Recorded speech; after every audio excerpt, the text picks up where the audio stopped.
very good evening everybody. I'll be speaking on when Phaco is impossible. With all the improvements and innovations in the newer Phaco machines, does the situation actually exist where the gold standard for cataract surgery, that is phacoemulsification, is not the option?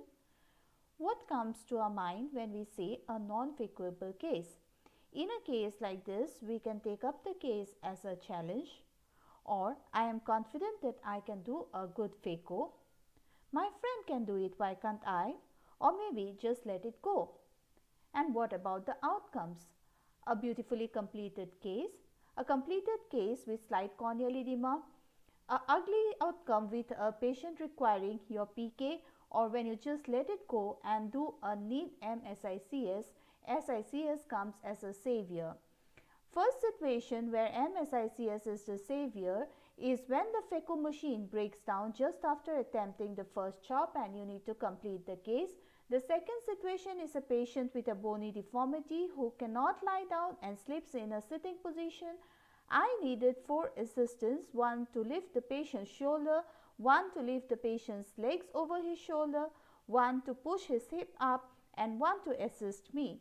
I had to operate this patient in the standing position, and the patient tried to tilt his neck a little bit so that I could somehow have a slight view of the operating field.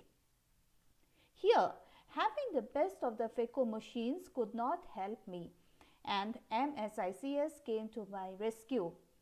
The patient was very happy after surgery, as he was refused surgery at several centers because of his posture. This video shows how the surgery was actually being done. The third situation is where we have a dislocated lens floating in the anterior vitreous phase. Now here what happens, the entire lens floats on the anterior chamber on entering the AC.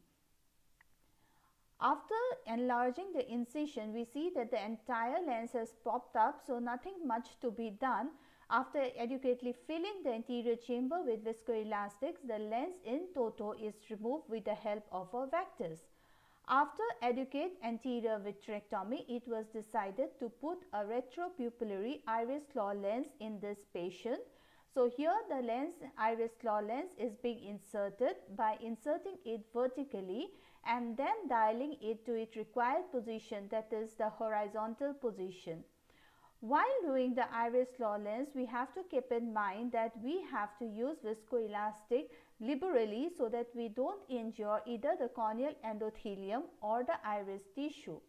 With a firm grip on the optic of the IOL, the tucking of the iris or the enclavation of the iris tissue is done on one side, and similarly it is done on the other side also, and with a little tap we can be assured that the lens is in its perfect position. We can see the dimpling out here.